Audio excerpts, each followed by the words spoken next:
Vamos então continuar aqui os nossos estudos. Nós estamos vendo o 6º capítulo, a doutrina das penas eternas. Nós estamos no argumentos em apoio das penas eternas. Nós vimos aqui o Kardec colocar com muita ênfase a questão de que não existe penas eternas, né? E por que a impossibilidade disso. E neste capítulo aqui ele vai colocar a contestação, né, aos argumentos daqueles que dizem existir penas eternas. Então ele vai colocar o pensamento de quem diz que as penas eternas existem e a contra-argumentação, né, a refutação.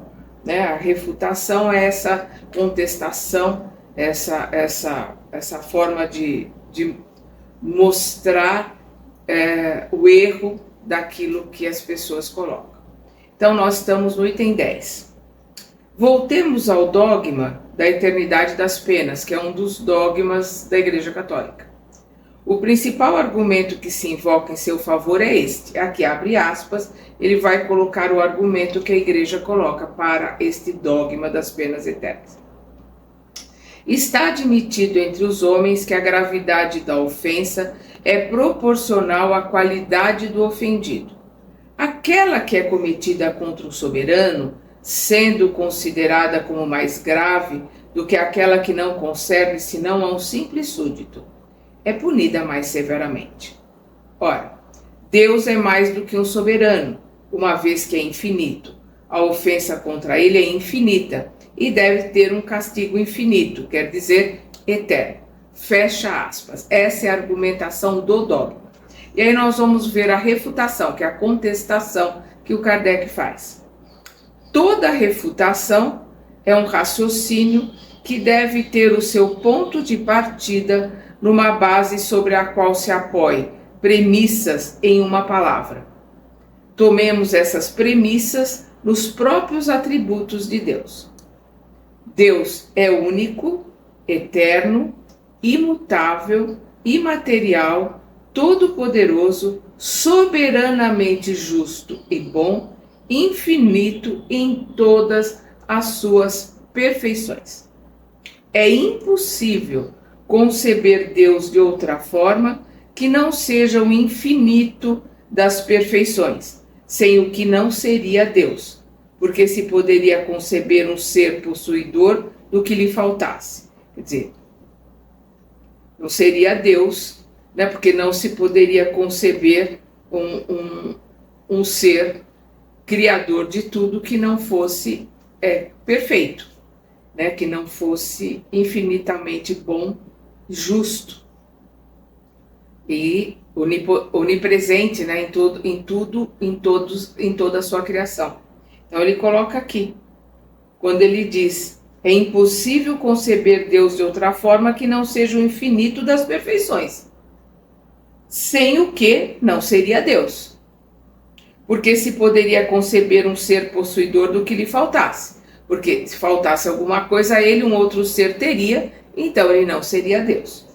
Para que seja único acima de todos os seres, é preciso que ninguém possa superá-lo, nem igualá-lo, no que quer que seja. Portanto, é preciso que seja infinito em tudo. Sendo os atributos de Deus infinitos, não são suscetíveis nem de aumento, nem de diminuição. Sem isso, não seriam infinitos.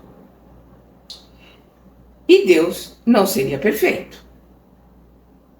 Se tirasse a menor parcela de um único dos seus atributos, não teríamos mais Deus, porque poderia existir um ser mais perfeito.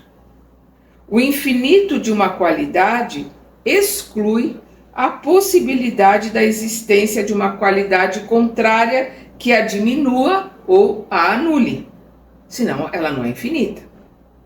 Um ser infinitamente bom não pode ter a menor parcela de maldade, nem o ser infinitamente mau ter a menor parcela de bondade. Do mesmo modo que um objeto não poderia ser de um negro absoluto com a menor nuance de branco, nem de um branco absoluto com a menor mancha de negro. Colocado nesse ponto de partida, o argumento acima, colocado nesse ponto de partida, né, de ser infinitamente bom, justo, eterno, todo-poderoso, né, único, imutável. Então, colocado nesse ponto de partida, o argumento acima, se opõe os argumentos seguintes. Então, aqui ele vai continuar argumentando, né? Quando ele coloca aqui, nós vamos ver na questão 1009, aqui do Livro dos Espíritos, quando Kardec, na questão, pergunta sobre as penas impostas nunca seriam para a eternidade. Então, nós temos aqui a resposta de Lamennais, de Santo Agostinho, de Platão, nós temos aqui de Paulo, o apóstolo, e na de Paulo nós vamos ver quando ele coloca gravitar para a unidade divina, ou seja, atrair-se para a unidade divina, por ser único que é Deus. Este é o objetivo da humanidade. Quer dizer, ser atraído, voltar para essa unidade divina, ser, né, através...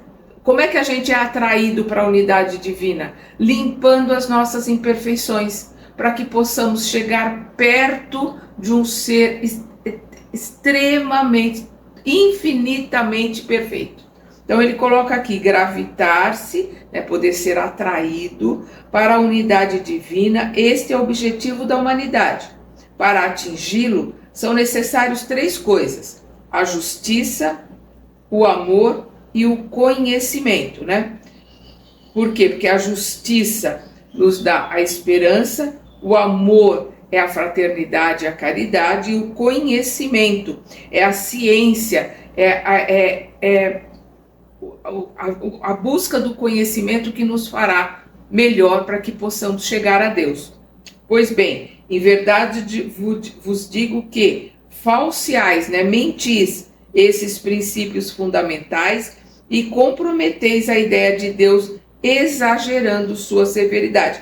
Mentiu-se sobre, esses princípios fundamentais, porque acerca da colocação de um Deus severo, de um Deus dos exércitos, e aí a gente compromete a nossa qualificação, a gente se compromete para poder chegar até Deus.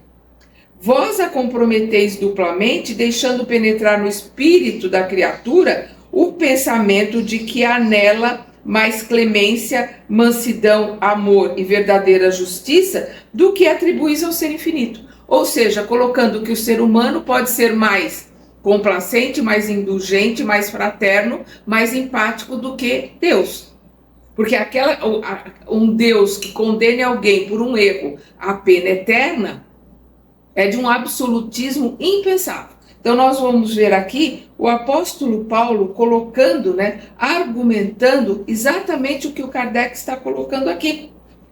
Colocado este ponto de partida ao argumento acima, que Deus é único, eterno, imutável, imaterial, todo-poderoso, soberanamente justo e bom, infinito em todas as suas perfeições, se opõem os argumentos seguintes. Então nós vamos aqui para o item 11.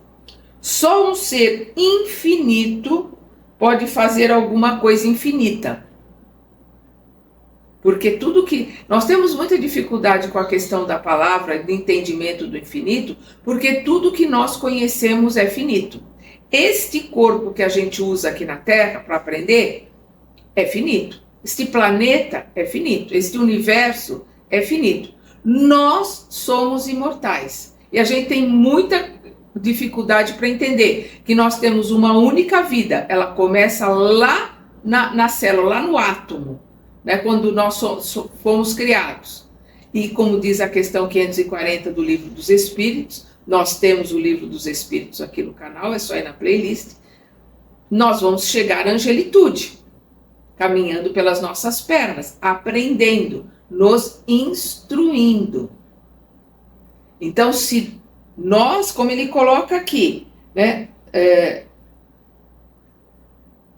não conseguimos entender a infinitude, é porque nós achamos que nós somos o corpo. Nós precisamos estudar, nós precisamos aprender, nós precisamos nos instruirmos, como diz Jesus, busqueis a verdade vos libertará. Para nos libertarmos dessas ilusões. Nós temos uma única vida e várias existências. Porque o corpo é finito, o corpo morre, o corpo volta para a terra. Mas nós somos espírito e somos imortais. E nós vamos a cada existência ocupando um corpo novo. A cada existência tendo um avatar novo. Um personagem que nós representamos nesse palco da vida, nesse palco de ilusões. E a cada personagem, a cada avatar, nós crescemos, aprendemos alguma coisa, nos melhoramos ou não. Ou estacionamos, ou pior ainda, né? Regredimos. Depende das nossas escolhas. Então aqui ele coloca, o homem, estando limitado em suas virtudes, em seus conhecimentos, em seu poder, em suas aptidões na sua existência terrestre, não pode produzir senão coisas limitadas. Se o homem pudesse ser infinito naquilo que faz de mal, o seria igualmente naquilo que faz de bem. Então seria igual a Deus. Mas se o homem fosse infinito naquilo que faz de bem, não faria nada de mal, porque o bem absoluto é a exclusão de todo mal. Admitindo que uma ofensa temporária contra a divindade pudesse ser infinita, Deus vingando-se, e aí nós vemos aqui a ideia do Deus vingativo, do Deus dos exércitos, que ele é entendido e ele é até aceito numa sociedade primitiva, né, como a sociedade que Moisés cuidou, né, 1.300, 1.400 anos antes de Cristo, mas depois, principalmente da segunda revelação, que é a revelação que Jesus nos traz, que é do amor, da fraternidade, a gente não pode nunca imaginar ou pensar num Deus vingativo. Deus é amor, é Pai. Então, Deus vingando-se com um castigo infinito seria infinitamente vingativo. Se é infinitamente vingativo, não pode ser infinitamente bom e misericordioso, porque um desses atributos é a negação do outro. Se não é infinitamente bom, não é perfeito. E se não é perfeito, não é Deus. Então nós estamos falando aqui de colocações que foram feitas para um povo primitivo que não tinha condições ainda de entender. Quando Jesus veio, é porque ele nos considerou já mais amadurecidos, para podermos entender a mensagem que ele trouxe, que é a mensagem de amor. Mesmo assim, ele coloca que depois viria o Consolador prometido. Porque muita coisa ele ainda não poderia colocar, porque nós não tínhamos condições de entender naquela época. Nós sim, porque nós estamos há milênios aqui. E aqueles que aprenderam já foram embora. Se nós estamos encarnando aqui na Terra, é porque nós não aprendemos. Então nós, até hoje, ainda não conseguimos aprender os ensinamentos do Cristo. Se Deus é inexorável, né, implacável, para com o culpado arrependido, não é misericordioso. Se não é misericordioso, não é infinitamente bom. Então, se Deus é rigoroso, implacável com o culpado arrependido, quer dizer, não permite o arrependimento, não é misericordioso. E se não é misericordioso, não é infinitamente bom. Se não é infinitamente bom, não é infinitamente misericordioso, não é Deus. Por que Deus faria para o homem uma lei do perdão se ele mesmo não devesse perdoar? Disso resultaria que o homem que perdoa aos seus inimigos e lhe faz o bem pelo mal seria melhor do que Deus, que permanece surdo ao arrependimento daquele que o ofendeu e lhe recusa pela eternidade o mais ligeiro alívio. Só nesse pedaço aqui a gente já vê que não tem o menor sentido das penas eternas, que é o que o Kardec está colocando aqui nesse nosso item.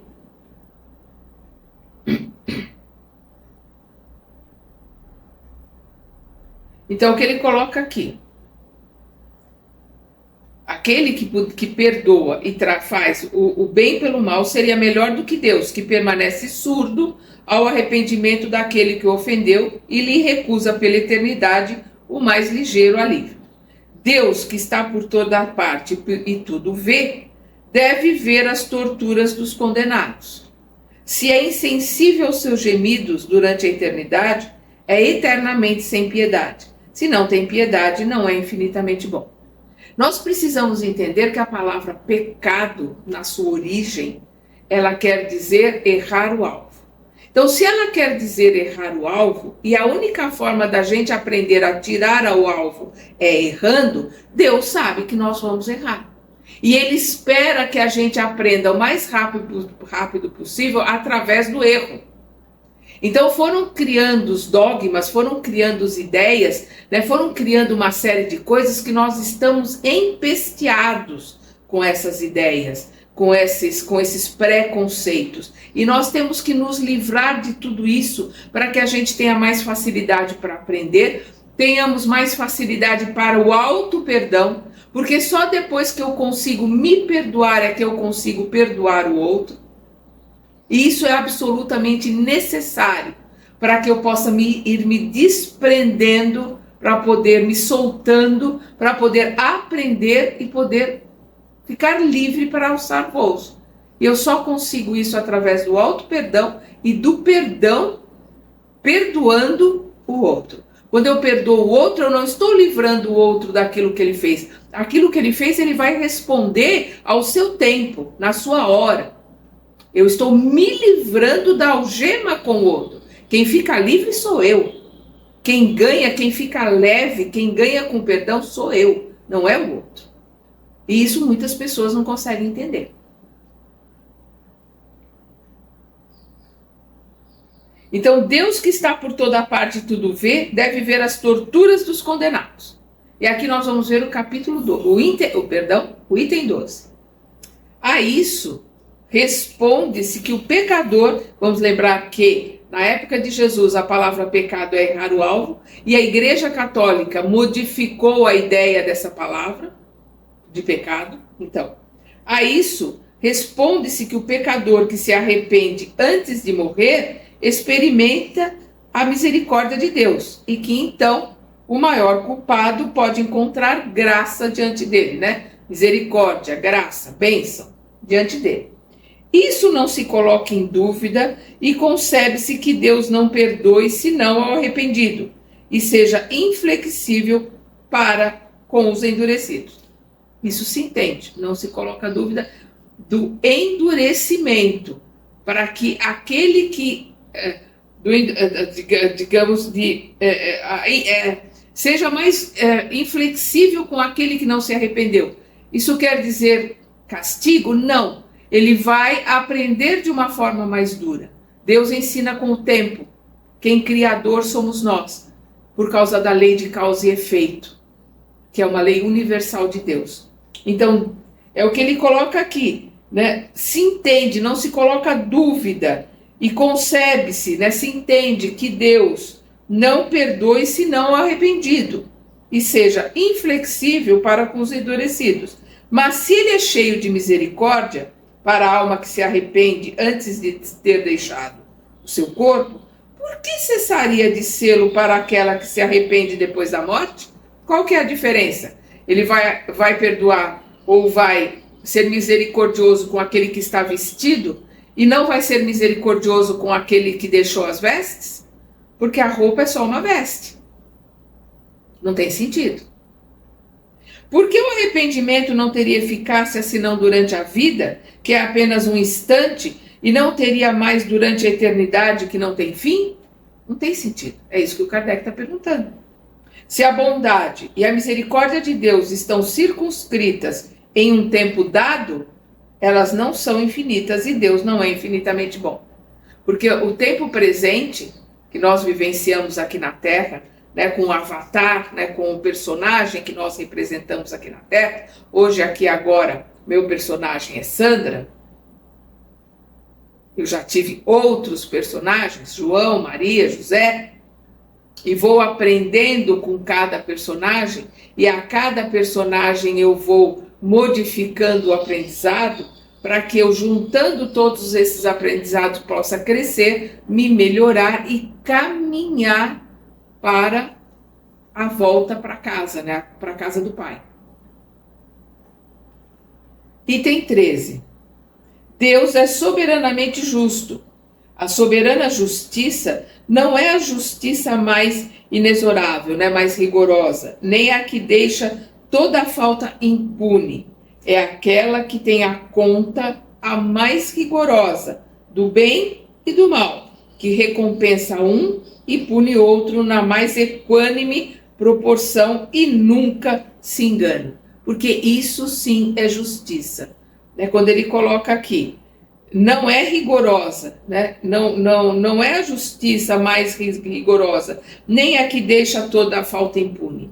Não, se ele é soberanamente justo, isso não pode acontecer. Mas é aquela que tem a conta a mais rigorosa, do bem e do mal, que recompensa um, aquele que está no bem, e pune o outro na mais equânime, equilibrada proporção, e nunca se engana, na proporção dos acontecimentos para o aprendizado. Então, se eu preciso, às vezes, passar por uma determinada situação para aprender a lição que eu preciso aprender, e na encarnação que eu estou, eu consegui aprender a lição sem precisar passar por aquela situação, eu não vou passar por ela, porque Deus não castiga. Ele não põe o sofrimento pelo sofrimento. O sofrimento acontece pela lei de causa e efeito. Eu atiro a bola na parede e recebo a bola de volta. Mas, se eu consigo entender o processo, a hora que eu recebo a bola de volta, eu entendo que fui eu que atirei. Se eu aprendi isso, eu não vou precisar receber boladas pelo caminho. Eu aprendi a lição, não vou mais atirar a bola na parede, porque pela lei da física ela vai voltar na minha direção com a mesma força e intensidade que eu enviei. As leis de Deus são justas e imutáveis. Então, no momento que a gente aprende a lição, nós vamos mudar de lição, vamos mudar de classe, vamos mudar de professor. Enquanto eu não aprendo a lição, eu repito de ano, eu continuo naquela classe e eu continuo com os mesmos professores, até eu aprender aquela lição. Então Deus é justo, misericordioso e ensina pelo tempo. Se para uma falta temporária, que é sempre o resultado da natureza imperfeita do homem, e Deus o sabe, Deus conhece todas as nossas imperfeições, porque nós estamos mergulhados, como diz o André Luiz no livro Evolução em Dois Mundos, no hausto, né? Na energia, na respiração de Deus, no fluido cósmico. Então, ele está presente em cada célula nossa, porque nós estamos mergulhados na energia do Criador.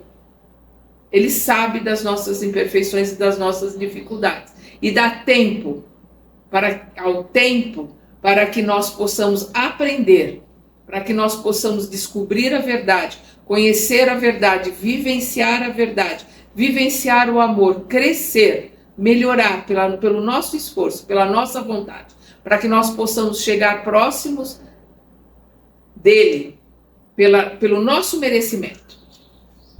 Porque se ele quisesse marionete, ele nos teria criados como marionetes. E não. Ele nos criou simples e ignorantes, para que possamos voltar até ele por amor, por vontade, por querermos sermos melhores.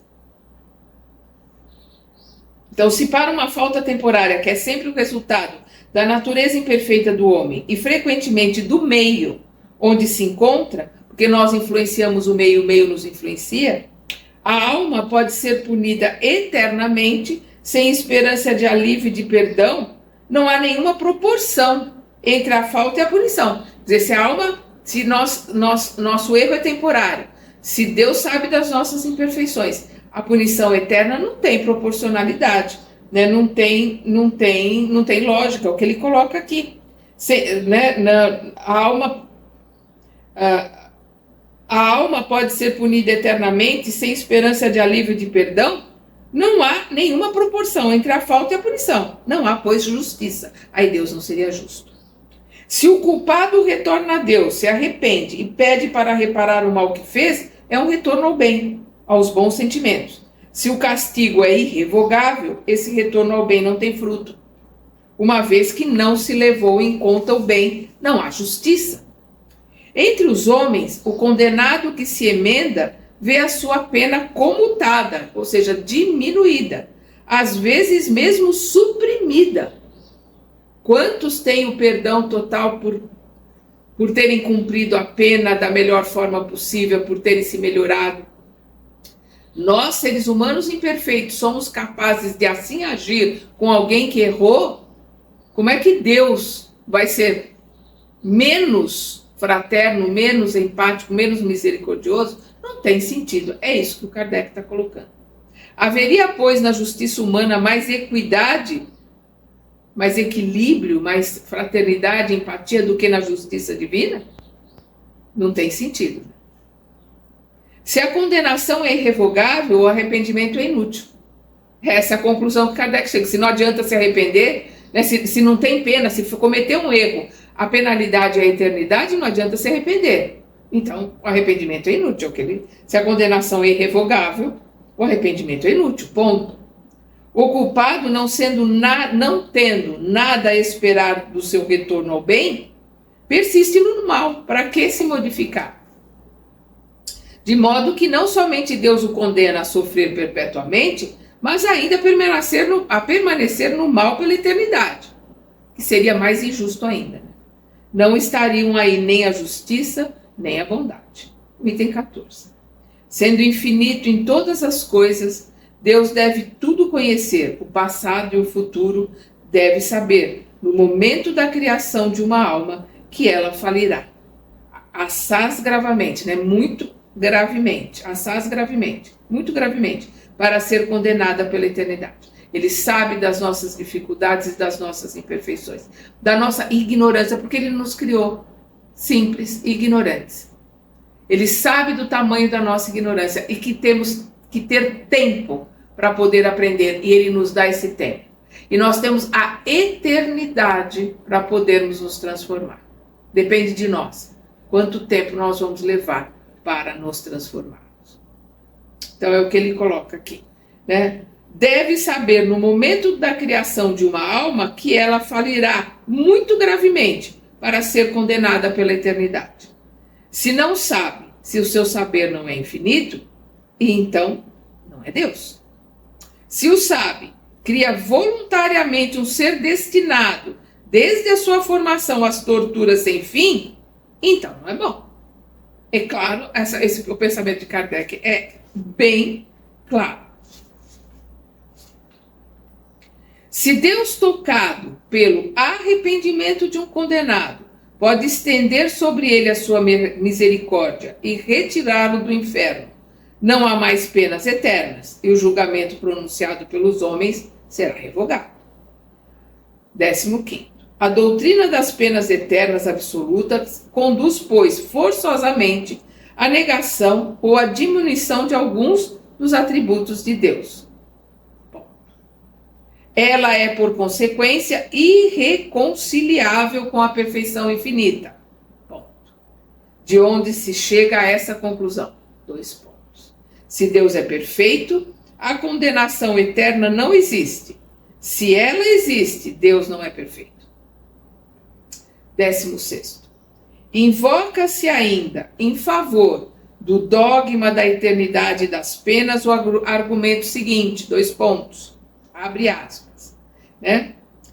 Aí, de novo, ele vai colocar aqui uma argumentação do dogma da eternidade das penas. Ele vai colocar uma argumentação deste dogma, né, principalmente da Igreja Católica. Então, abre aspas, né? O argumento dogmático, abre aspas.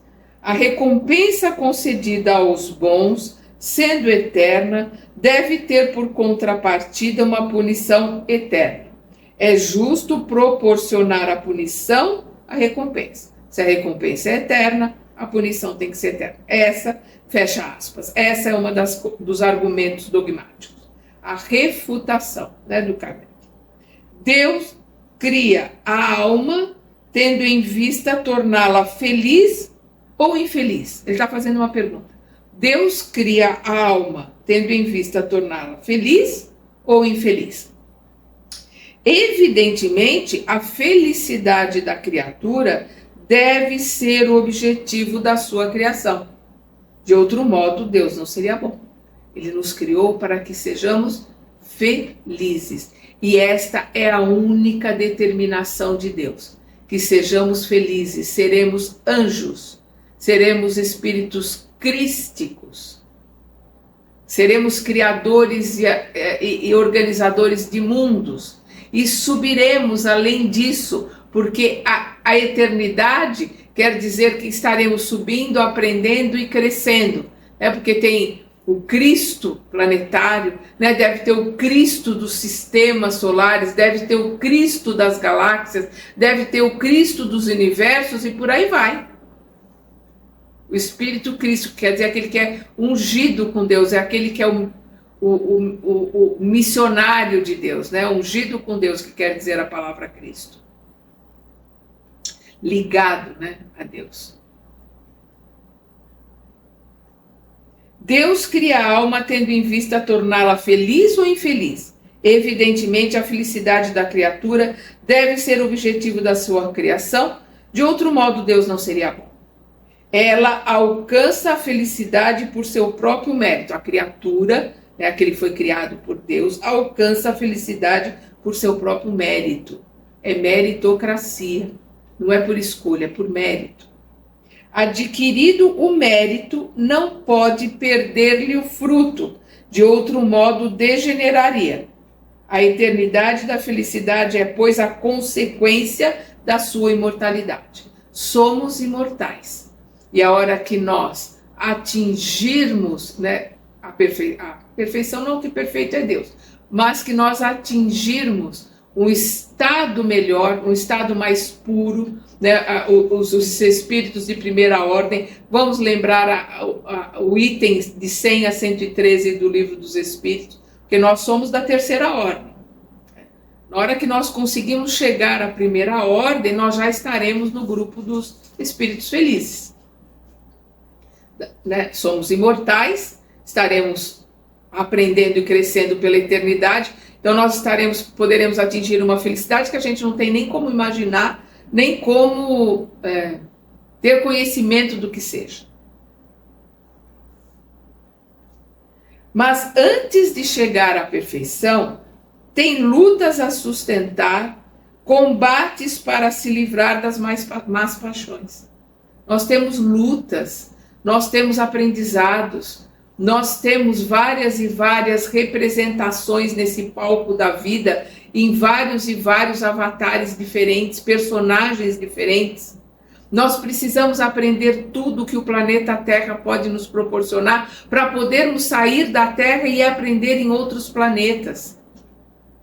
Então para sair daqui, nós temos que conhecer tudo de ciência, tudo de filosofia, tudo de arte, tudo de música, tudo de tudo.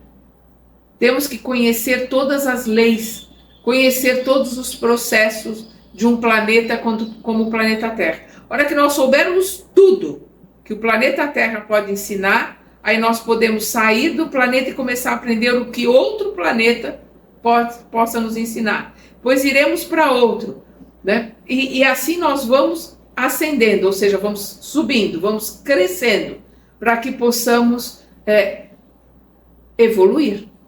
E a evolução é eterna, o aprendizado é eterno, o estudo é eterno, o trabalho é eterno. Trabalharemos e estudaremos pela eternidade. Mas antes de chegar à perfeição, tem lutas a sustentar, combates para se livrar das más paixões. Deus, não a tendo criado perfeita, né, não tendo criado a criatura, né, subentende-se aqui, perfeita, mas suscetível de vir a sê-lo, ou seja, nós não somos perfeitos, mas somos perfectíveis, ou seja, somos suscetíveis a sermos perfeitos, né, dentro da perfeição que podemos alcançar. Então, Deus, não a tendo criado perfeita, mas suscetível de vir a sê-lo, a fim de que tenha o mérito de suas obras, ela pode falir. E como, né? E como a gente cai, e como a gente erra, e como nós somos teimosos, e como nós somos rebeldes. É a característica do planeta Terra. É a rebeldia. Nós somos rebeldes e teimosos. Suas quedas são as consequências da sua fraqueza natural. E nós vamos ver no livro Jesus no Lar, né, do espírito, né, o Lúcio, psicografado pelo Chico, o Jesus falando com Pedro, e ele coloca para Pedro: Pedro, o homem é muito mais frágil do que perverso. E essa é a nossa grande realidade. Nós somos frágeis, e por sermos frágeis, nós cometemos muitos erros por causa dessa fragilidade. E nós precisamos, digamos assim, entender a nossa imortalidade, entender que nós somos espíritos, e como espíritos somos criaturas de Deus, somos irmãos mais novos de Jesus. Nós temos tudo para melhorarmos, para crescermos e para nos transformarmos. Basta a gente querer, basta nós termos vontade. Nós vamos lembrar da questão 909 do Livro dos Espíritos, quando Kardec coloca: nossa, como é difícil melhorar, como é difícil se transformar, e os espíritos respondem: não, não é difícil. O que falta para nós é vontade. Não é difícil, é fácil. O que falta para nós é vontade. Nós somos muito mais preguiçosos, muito mais relaxados, indolentes do que queremos admitir. E nós temos que mudar isso em nós, se nós queremos crescer e aprender. Vamos continuar aqui.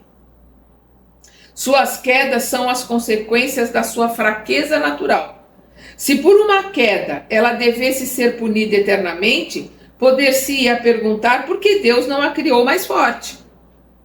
A punição que sofre é uma advertência de que fez o mal e que deve ter por resultado conduzi-la ao bom caminho. Da mesma forma que o pastor de ovelhas, tem o aguilhão.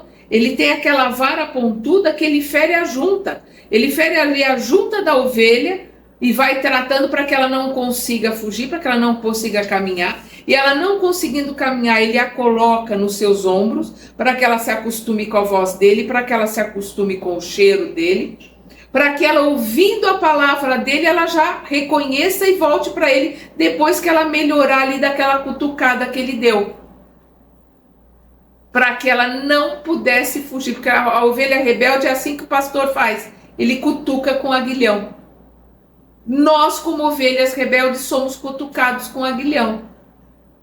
Para quê? Para que a gente fique mais perto do nosso pastor, a gente possa entender as palavras do nosso pastor, que é o Mestre Jesus, para que a gente possa querer ouvir a voz do nosso pastor e segui-la, do nosso Mestre e segui-la, para que a gente se esforce para se modificar.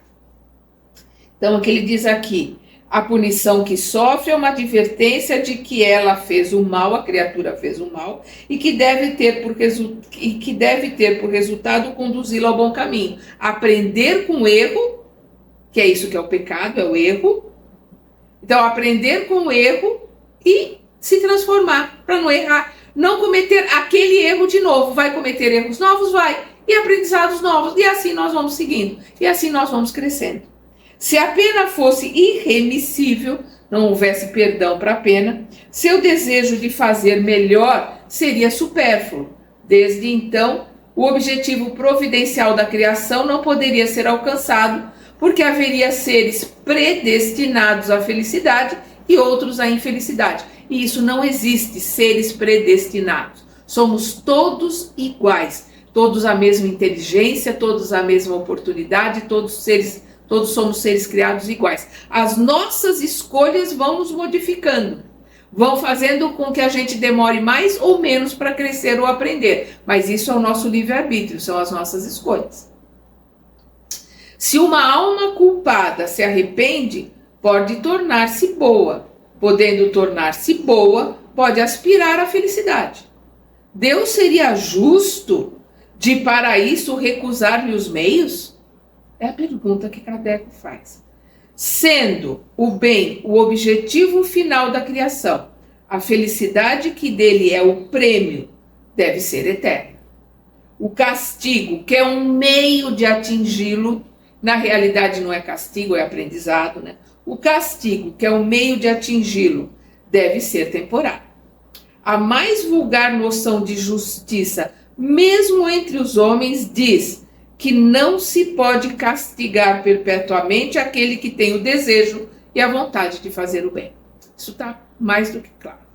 O item 17. Um último argumento em favor da eternidade das penas é este. Mais um argumento dogmático, né, daqueles que colocam a eternidade das penas. Abre aspas. O temor de um castigo eterno é um freio. Se fosse tirado, o homem, não temendo nada mais, entregar-se-ia a todos os desregramentos. Fecha aspas. Esse é o argumento dos dogmáticos.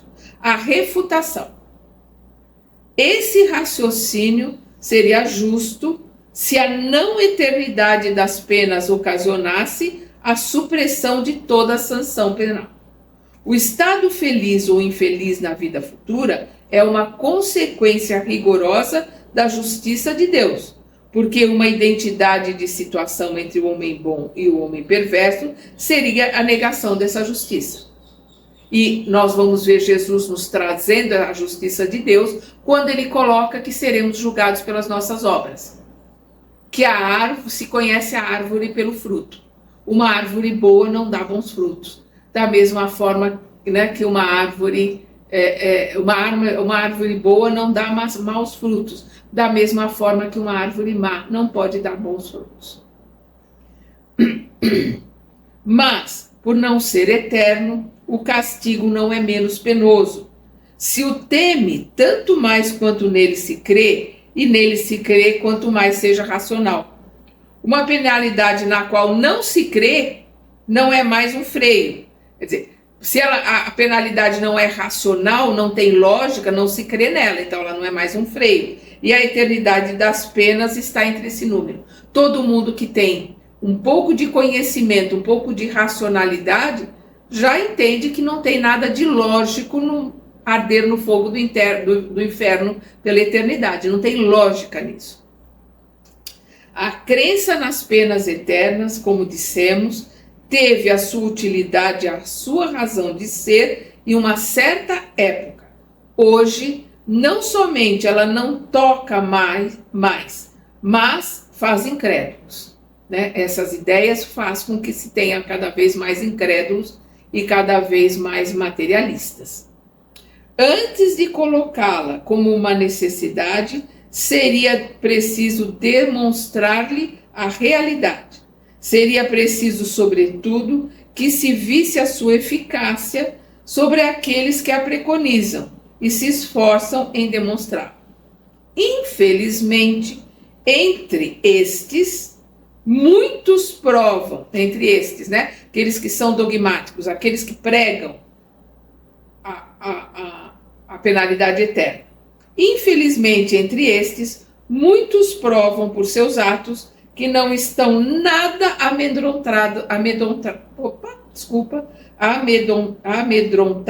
com elas.